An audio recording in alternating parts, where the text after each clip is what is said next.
If you asked anyone in Thistle Hollow who Lena Patel was, they'd squint for a second, maybe shrug, and then say something like, "Oh right, the Patel girl, quiet one. Works hard, I think." And that would be the end of it. Not because I didn't have a story, but because people rarely bother to see the roots when they're only interested in the fruit. But let me tell you this much, and listen closely, because even silence has a pulse, and every shadow remembers the sun that used to shine on it. I was born into a house that smelled like turmeric and old wood, where the floors whined louder than the people ever did. After my parents died in a car crash I still sometimes dream about, I was only 7, and Ravi was barely 4. My memories of that night are fragments, flashing red lights, glass like glitter across the road, and the way my grandmother's arms shook as she tried to hold both of us at once. Grief has a weight that settles into your bones like winter, quiet but unrelenting, and in our house, that weight rearranged everything.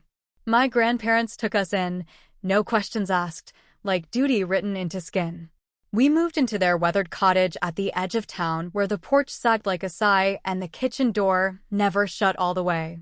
They were kind people, strict, yes, but kind in the way that doesn't need explaining if you've ever been hugged by someone who knows how to carry pain.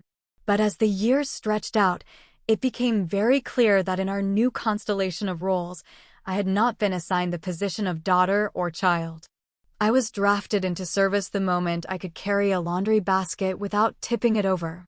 Ravi, in contrast, was a golden thread in a fraying tapestry. He was charming, beautiful in the way boys are when the world doesn't expect them to apologize for anything. My grandfather used to rest a heavy hand on his shoulder and say, "You'll be the man of the house soon, Beta." And that was that. I was barely 10 when I started walking the neighbors' dogs before school and folding saris at Mrs. Patel's boutique after class. Not once did anyone ask me how I was doing. They assumed I was fine. I always seemed fine. I had to be. That's what girls like me did. We held our breath and carried the room. When I turned 16, I learned how to budget groceries better than most married couples. I could stretch $20 into a week's worth of dinners that tasted like nostalgia and held the kitchen together with curry leaves and quiet prayers.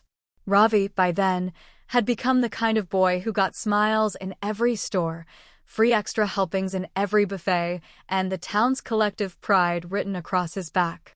I didn't resent him. Not really. It wasn't his fault he was born shiny. But I kept a mental ledger anyway, a list of all the times I slipped my wants into my back pocket so he could have one more thing. No one in our house noticed when I started reading the newspaper cover to cover every night, after the lights dimmed and the radio played old Hindi songs. I collected business sections like they were rare coins, circling words I didn't know and teaching myself from a dictionary I found in a donation bin. At 17, I had a better grasp of market trends than most adults in Thistle Hollow. I could have told anyone why the price of rice had spiked or what the local council was mishandling in their budget. But no one ever asked. When the acceptance letter arrived, I didn't open it in the kitchen where letters usually lived. I read it in the backyard, sitting on the cracked step near the dying rose bush. A full ride to Carleton University. Business program. Honors track. It was the kind of news that should have lit our house like Diwali, but I tucked it under my mattress and never said a word. Because no one asked. And I knew, deep in my marrow, that if I told them, they'd ask how it helped Ravi. Even when I started secretly planning my move, I did it with my back turned to the world. I researched cheap flights, figured out part-time job options near campus, and memorized every bus route around the university. The last thing I packed was a photo, one I'd taken of myself in the mirror when no one was home. In it, my eyes weren't smiling, but they were steady. I needed to see that version of me whenever I felt the weight of being invisible. That summer, Ravi got a new phone, courtesy of our grandparents' savings. When it arrived, shiny and sleek, everyone clapped. No one noticed that I stopped eating dinner 3 nights a week to cover the gap in grocery bills. That's what I meant when I said I had a seat at the table, but never a voice. I was part of the house, not part of the conversation. I was useful. And usefulness, I learned, is a cage made of gratitude. But I wasn't bitter. Not exactly. I was becoming something. Quietly. Slowly. Like embers preparing to remember they were once fire. The first thing you notice when you leave a town like Thistle Hollow for a city that never lowers its voice is that silence suddenly costs money. Everything that once came freely, the wind rustling dry leaves through broken fences, the distant bark of a neighborhood dog, even your own thoughts, gets drowned in the hum of fluorescent lights, public transport screeches, and conversations that never include your name. I moved into a sublet apartment near Calden's business district, though apartment was a generous word. It was more of a closet with plumbing. The ceiling leaked during storms, and the radiator hissed like it was holding grudges from the last tenant. But I didn't care. It had a lock. It had solitude. It had room enough for my ambition and not much else. University life wasn't glamorous. It was caffeine at midnight, meals that came in packets, and hours hunched over library tables pretending to be invisible because, truthfully, I was. Professors didn't learn my name until I started correcting them in lectures. Classmates didn't invite me out because I didn't dress like possibility, I dressed like practicality. Layers stitched together by necessity, not style. I walked everywhere because bus fare meant skipping dinner. I washed my clothes in the sink with hotel bar soap and dried them on a line strung across the bathtub. Every evening after classes, I worked. Freelance data entry, transcription jobs, software debugging. If it paid by the hour and didn't ask questions, I did it.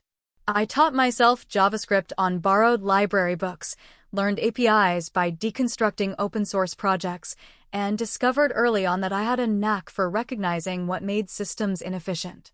That's how the platform started, not as a vision or a product, but as a question. Why can't small businesses manage inventory and staff without hemorrhaging money on bloated enterprise software? I designed the first interface on a cracked tablet, working between shifts at a call center. I called it Ravel because every tangle has a pattern if you look closely enough. Ravel didn't explode overnight. That's not how this works. It crawled into relevance like ivy up a concrete wall, quiet, patient, undeniable. My first clients were hesitant bakeries and secondhand bookstores, owners who wore stress like skin and counted every penny twice before spending it. I undercharged at first. Then I charged what it was worth. Then I charged more. And they still came. Word of mouth turned into whispers that grew legs and walked into inboxes. At night, I coded with one hand and studied with the other. During the day, I presented projects with bloodshot eyes and a voice that never wavered. I didn't tell anyone back home. Not because I was hiding, but because no one asked. And besides, how's school? Is a question designed for small talk, not for the truth that you haven't had protein in a week and your shoes have holes in them. So I just said, it's going well, because anything deeper would require translation they weren't equipped to provide. I graduated on a Wednesday, magna cum laude, in a suit from a thrift store and heels I'd found abandoned in the hallway. The ceremony was long, crowded, and loud with other people's families cheering like parades. Mine didn't come. They didn't know. I didn't tell them. Some milestones aren't meant to be shared with those who never looked in your direction when you were building them. I walked off that stage alone, diploma in hand, and smiled at no one. The city didn't become easier once I left school, it just changed the rules. I got my first job at a FinTech startup, working 80-hour weeks for paychecks that barely kept up with rent. They said I was promising, but never said it to my face. I learned to disappear into deliverables. I learned how to hide ambition behind phrases like, just helping out, or no worries if not. But outside of office hours, I nurtured Ravel. I cleaned up its codebase. I added new features. I brought in 2 developers, contractors at first, then partners. I registered a holding company under a pseudonym, Nara Systems. No one knew I was the majority owner, not even the developers. That was the plan. 2 years into post-grad life, Ravel hit profitability. Not Silicon Valley profitable, but enough for stability. Enough to breathe. Enough to finally buy groceries without math. I expanded Nera quietly, acquired 2 small-scale logistics apps, hired a freelance team in Bangalore to streamline client onboarding. I created distance between the brand and myself deliberately, not out of shame, but because anonymity gave me control. They couldn't underestimate me if they didn't know who I was. It was around this time Ravi called. The last time we'd spoken, he'd needed money for school uniforms. Now he was married to Nina. They were in the city, just a few blocks from where I used to buy expired bread. He wanted to catch up. I said yes, because even after everything, he was still my brother. When I saw him at the cafe, he looked exactly like our father did before the heart attack, tired behind the eyes, confident in posture. Nina was with him. She wore designer labels like armor and greeted me with a smile that didn't reach her cheeks. "You're Lena," she said, as though the name was a placeholder. "I've heard things." I offered a polite nod. "Likewise." She laughed at that, unsure if I was mocking her. She didn't ask what I did. She assumed it wasn't much. The conversation drifted to Ravi's new job, middle management at an import firm owned by her uncle. She bragged about their apartment, their curated art, their future plans. Then she asked me, without any real interest, "And you? What are you up to these days?" I shrugged. "Just some contract work. Boring stuff." She looked relieved, almost satisfied, as though the world had righted itself. After that, we met a few more times. I played the part. I let her talk over me. I let her assume. She never questioned why my shoes were bespoke or why my coat cost more than her purse. People like Nina don't see beyond their expectations. That's their weakness. That's my cover. One evening, I received a text from Ravi. He needed help with a loan. Their business plans had hit a snag. He wasn't asking for much, just a buffer. Nina didn't know he was reaching out. I wired the money within the hour under a corporate entity, a gift wrapped in opacity. He never knew. By year 3, Nera was managing 5 SaaS platforms, each one profitable, each one run by someone who thought they were the boss. I was in every board meeting via proxy. My name was on none of the paperwork. That's how I liked it. That's how power moves. Quietly. Precisely.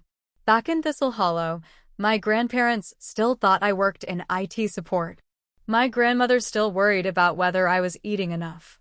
My grandfather still called Ravi the success story. And I let them. Because they needed the illusion more than I needed the credit. But sometimes, when the lights were low and the silence finally returned to me like an old friend, I would feel the space between me and everyone I loved. Not a gap, not a wound. Just distance. Unbridgeable. Designed by years of neglect and built brick by brick with every overlooked achievement. I wasn't lonely in the traditional sense. I had colleagues. I had a team. I had networks. But family? That was still a room I stood outside of, pressing my ear against the door, listening to laughter that never included my name. Still, I didn't stop. Couldn't stop. Because if there's one thing I learned in Thistle Hollow, it's that people will only value what they can't replace. And I intended to become irreplaceable. There is a particular kind of silence that descends in opulent rooms when a name is spoken with reverence by someone powerful. Not fear. Not admiration. But the heavy stillness of realization. The kind that seeps into the cracks of a room dressed in light and glass and exposes the shadows everyone thought they could ignore. That silence, I had been waiting for it. Not with greed. Not with vengeance. But with the calm inevitability of someone who built her storm brick by brick and learned to dance in the downpour without ever asking for an umbrella. It started with an invitation I had no intention of accepting. The envelope was ivory, embossed with gold foil, and sealed with the kind of wax only people who care far too much about appearances still use. Inside, the message was predictably flamboyant. Ravi and Nina Patel cordially invite you to an evening of celebration, elegance, and endless memories at our home. There was a note scribbled in Nina's careful cursive, the kind that always tried too hard to look effortless. Would love for you to join us, Lena. You might finally enjoy something glamorous for once. I didn't respond. I didn't have to. Ravi followed up the next day with a call, his voice drenched in the guilt of a man who still hadn't learned how to stand up to his wife, but desperately wanted to believe he was a good brother.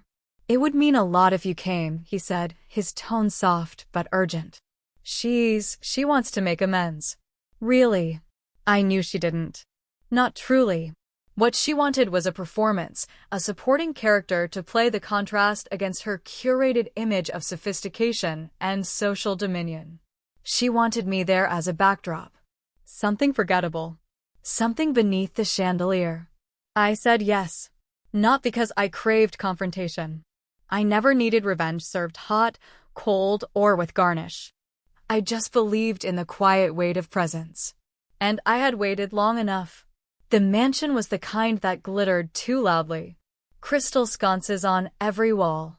Velvet drapes heavy enough to smother silence. Marble floors polished to the point of vanity. Everything about it screamed money, but not wealth. There's a difference. Money shows off. Wealth whispers. I arrived in a navy wool dress I had tailored from a vintage piece I found 3 years ago in a Brooklyn consignment shop. No labels. No sequins. Just fabric that hugged my frame with understated grace. My heels were scuffed but polished. My hair tied back in a low knot. I didn't wear jewelry. I didn't need to. The valet took my keys without looking up. Good. Let them assume. Let them underestimate. Inside, I was immediately struck by the grandeur of the room. A chandelier, an actual baccarat installation, hung above the grand piano. Waitstaff moved like clockwork in white gloves, serving champagne in flutes taller than my hand. Nina's voice, shrill and calculated, floated above the din like a violin tuned just slightly too sharp. There she is, she called out as if she'd spotted a lost pet who'd finally wandered home. Her eyes scanned me quickly, pausing just long enough to register my shoes before landing on my bare neck. You look comfortable. Thank you, I said, because I had never learned how to spit venom the way she did, with a smile and a compliment laced together. She led me through the room like a prize she couldn't quite explain. This is Lena, she announced to a group of women in satin and laughter. My sister-in-law. She's in tech, or something like that. Keeps busy with her little projects. I nodded once. One of the women asked if I was into social media strategy. Another asked if I did tutoring. Nina laughed and added, she's sort of a jack of all trades. But she makes a killer chai, don't you, Lena? Actually, she turned to a server, we're short-handed. Could you help serve the drinks? At least you'd be doing something useful tonight.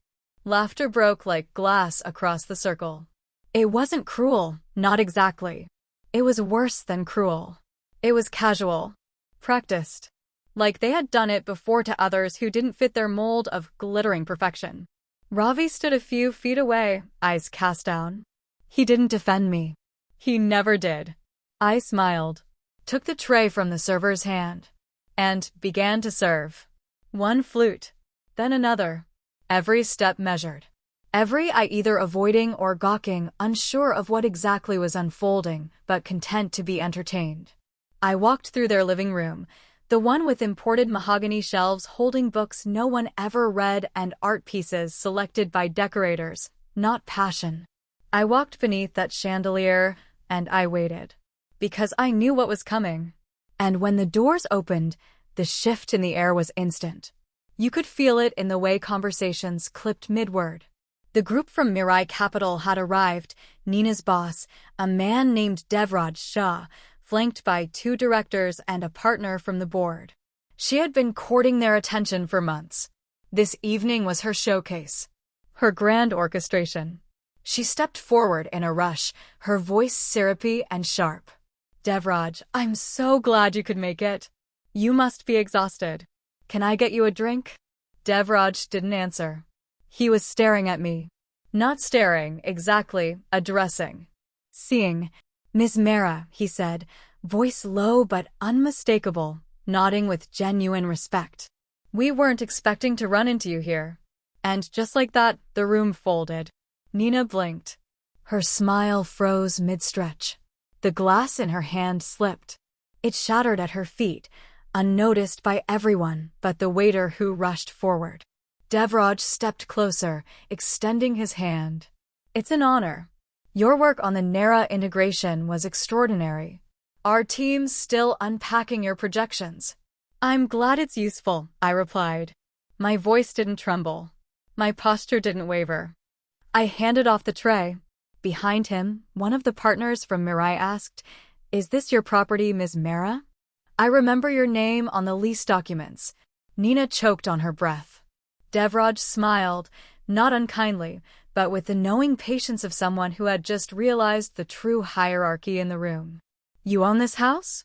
"Yes," I said simply. "I lease it through a holding company. Helps with anonymity. But yes, it's mine." The silence wasn't thick.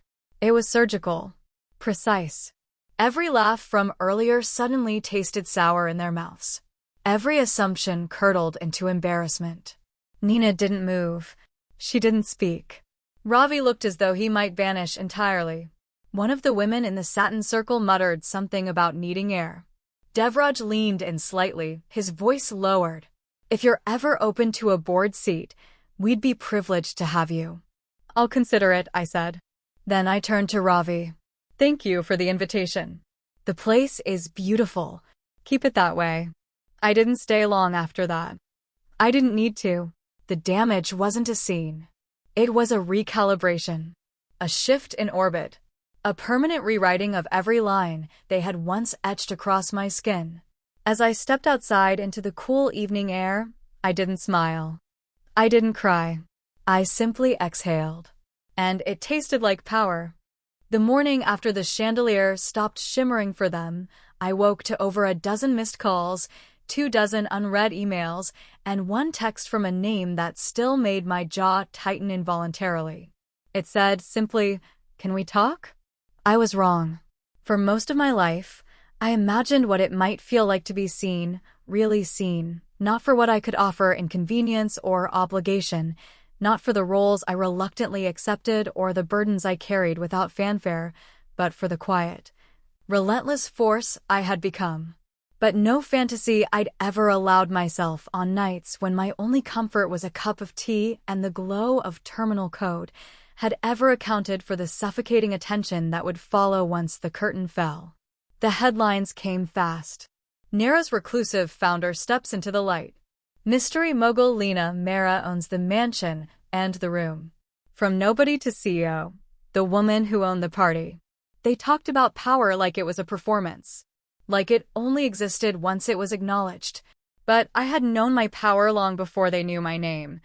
I didn't respond to Nina's text. Not at first. Not because I wanted to punish her. Not even out of pride. I just wasn't ready to offer grace at a discount to someone who had spent years stamping expiration dates on my dignity. Instead, I sat in my office barefoot because the carpet I had imported from Jaipur deserved feet that knew how to walk through fire, and opened the window to let the city noise in. The sound grounded me. It reminded me that no matter how loud the world got, I had lived years in the margins, and I had learned to build empires in the silence. The first public apology came through a statement posted to Nina's social media. It was carefully worded, crafted by someone who had clearly spent years perfecting the art of saying everything while meaning nothing. "I deeply regret my actions at the gathering and the assumptions I made. Lina Mera is a force, and I hope one day she can forgive me." The comments were a mix of applause and skepticism. People love a redemption arc, but only when it's sincere. And this one? This one tasted like damage control. That afternoon, Ravi called. I let it ring. Then again. And again. On the fifth attempt, I picked up, more out of curiosity than kindness. His voice was a gravel whisper wrapped in shame. "I know I don't deserve your time," he said, without preamble. "But I need to say it anyway." I didn't say anything. Let him speak. Let the silence do what years of arguing never could. "I always thought," he continued, "that you'd just fade. That you'd try, and you'd work hard, and one day you'd give up, quietly. I thought success was for people who knew how to wear it. Not for people who wore the same jacket for 10 years. There was a pause. One of those pauses that isn't really about breath, but about whether the next sentence will crack a rib on the way out. I'm ashamed. Not just of what happened last night. Of all of it. All the times I let people talk down to you because I didn't want to be the guy who stood next to the girl who made everyone uncomfortable just by existing differently. It should have hurt. It didn't. Not anymore. Thank you for saying that, I said finally. But your guilt isn't a ticket to redemption, Ravi. That's not how this works. I know, he whispered. I just needed you to hear it from me. The conversation ended quietly. No promises. No grand reconciliations. Just honesty, raw and unscripted. It was more than I expected. It was enough. Later that week, Nina asked for a meeting. I didn't want to see her. But I was raised in a house where you didn't slam doors, you just never opened them again. And this wasn't about vengeance. It was about clarity. She arrived 10 minutes early, dressed like a penitent, which was ironic considering how much money her coat probably cost. She looked thinner. Or maybe it was just the absence of her usual smugness that made her seem smaller. I don't know how to start, she said, voice subdued. Everything I say sounds rehearsed in my head, and I know I've already done enough damage. I watched her. Quietly. Let the discomfort ferment into truth. I made you a joke, she said. I made you small. And it was never about you, Lena. It was always about me. I felt safe mocking you because deep down I was scared. Scared you might actually be better. And then when I found out you were everything, I realized I hadn't just underestimated you. I'd made a career out of dismissing the very thing I envied. The words didn't fix anything, but at least they weren't plastic. I'm not going to fire you, I said, watching the way her eyes widened, ready to interpret mercy as victory. But you're not keeping your current position either. She blinked. I understand. You'll report directly to the head of development, I continued. You're enrolling in the Leadership Transition Program. 6 months of strategic training, followed by a 6-month probation. You'll start from the ground up, like everyone else did. She looked like she wanted to protest, to explain how humiliating it would be, how unfair. But she didn't, because finally, she understood that fairness had never been part of the deal. When she left, the room felt lighter. Not because I'd punished her, but because I hadn't let bitterness write my policy. I had made a choice not to forgive, not yet, but to allow the possibility of growth. For her. And for me. That night, I stood on my balcony as the city exhaled beneath me. Neon signs blinked stories into the dark. Cars threaded their way through streets that had never heard my name until last week. What they don't tell you about applause is that it echoes loudest in rooms that used to ignore you. But after the echo fades, after the noise evaporates and the articles stop trending, all that's left is you and the silence you carved into something sacred. I didn't need their forgiveness. I didn't need their approval. What I needed was this moment, this stillness. Because for the first time in my life, I wasn't holding my breath. The applause wasn't thunderous, it wasn't frenzied or forced or laced with obligation. It was steady, measured, deep. The kind of applause that doesn't come from fans but from witnesses, people who saw themselves mirrored in the silhouette you carved from every rejection, every silence, every dismissal.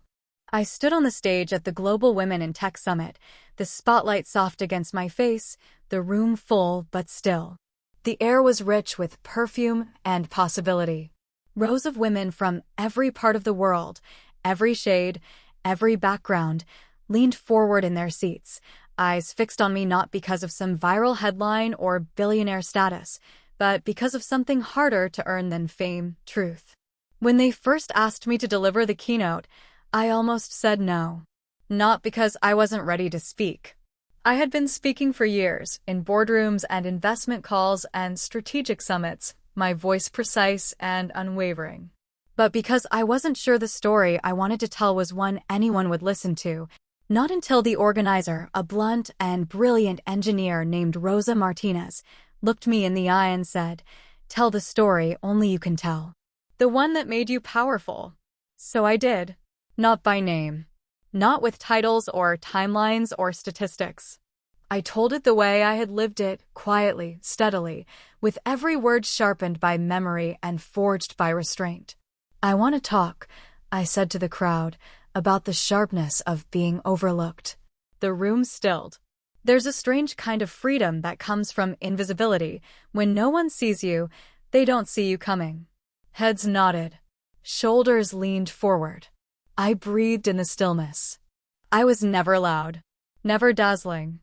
I didn't walk into rooms and command attention. I walked into rooms and became part of the walls. And for a long time, I thought that made me weak. I thought being invisible was the same as being inconsequential. I paused then. Not for effect, but because the memory still carried heat. But when no one's watching, you get to build without scrutiny. You get to fail without headlines. You get to study, to observe, to gather your power in small increments until the weight of it becomes undeniable. I didn't tell them about the mansion, or Nina's voice trembling when she realized what I had built, or Ravi's phone calls in the dark. But I told them about resilience. I told them about growing up in a house where the spotlight belonged to someone else, and learning to be okay with standing in the shadows until the shadows became home, and I built something no one could dismantle. I told them about the power of building not for recognition, but for readiness. And when I was done, when the applause swelled like ocean waves against the hull of my silence, I felt something I hadn't felt in years, not triumph, not vindication, but peace. The kind of peace that comes only when you know that your worth is no longer up for negotiation. That evening, at the private reception, I stood near the glass walls of the venue overlooking the skyline, holding a cup of ginger tea like it was an old friend. The room buzzed with conversation, laughter, connections forming like constellations. And then I felt her presence before I saw her, calm, measured, respectful. Nina stood beside me, her gaze soft, no pretense, no performance. "You were incredible up there," she said, and her voice was no longer sharp or brittle. It had been worn smooth by time, by work, by humility. "Thank you," I said. "You've come a long way yourself." She smiled, not the rehearsed one I used to hate, but something quieter. It took losing everything I thought I understood about myself to figure out who I actually wanted to become. She had become more than competent, she had become crucial.